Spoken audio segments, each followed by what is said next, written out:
Advisory Board on Minority Business Enterprises to provide the Secretary of Commerce and the President of the United States hardcore policy ideas to help strengthen the minority business community. I might add that this secretarial level advisory board on minority business enterprises has not been in place since 1970. This is the first time since 1970 that a board of this type has been put in place.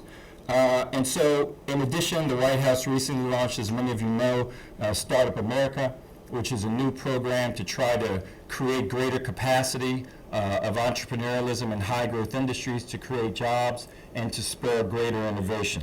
On the international side, which is critical to our economy, the Department of Commerce is doubling the number of trade missions that they lead, and we would encourage all of you to join us in participating in these trade missions. Through the International Trade Administration, we are opening up more opportunities for minority-owned firms to gain the skills necessary and the relationships necessary to globalize their business models. And unique to our structure, through our 46 business development centers, we're actually training minority operators to actually take their business models abroad. So these are some of the things that the administration has done. I could go on and on about the activities that we've been engaged in to support the growth of minority-owned businesses and small businesses, but this just gives you a thumbnail of what we've done. But what else can be done is the question that we have to ask ourselves here today.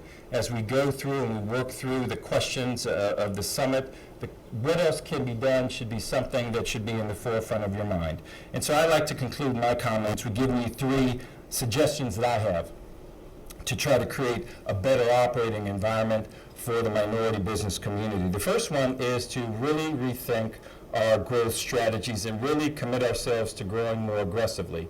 Most minority-owned firms grow organically, one contract at a time, one economic opportunity at a time. What we need to do is embrace really the growth strategies of the future, that is growing through merger and acquisition, joint venture, and strategic partnership. But to do that, we really need to think about and reevaluate how we look at equity ownership. For many minority-owned firms, the issue of equity is an all or nothing proposition. Consequently, many of these firms and the managers of these firms have an attitude that they rather have 100% of something small than 50% of something large. We as a group need to come together and really work to figure out how we can change that mentality. That will be critical to the future growth of the minority business community. My second suggestion is that we really in earnest think about how we're going to globalize our business models. Most of you are aware that 95% of all consumers live outside the United States. And the Made in America brand is still very, very powerful.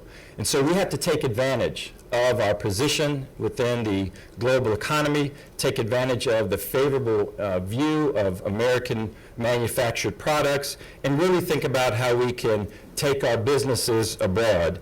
Many people believe that the playing field particularly for minority-owned businesses abroad is much more level than it may be here. Minority-owned firms have unique competitive advantages in the global capital markets, and so we have to take advantage of those opportunities.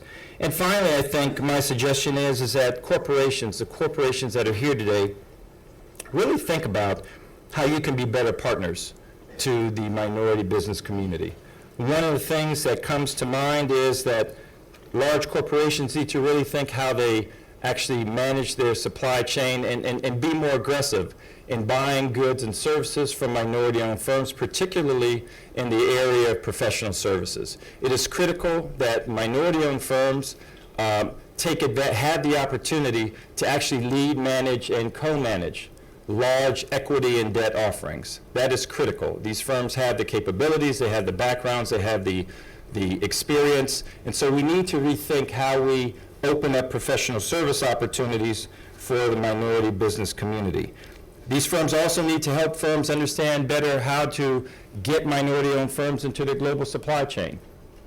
There's a tremendous opportunity to work with minority businesses within the global supply chains of corporations, and that's something we need to think about doing and creating greater avenues for that opportunity.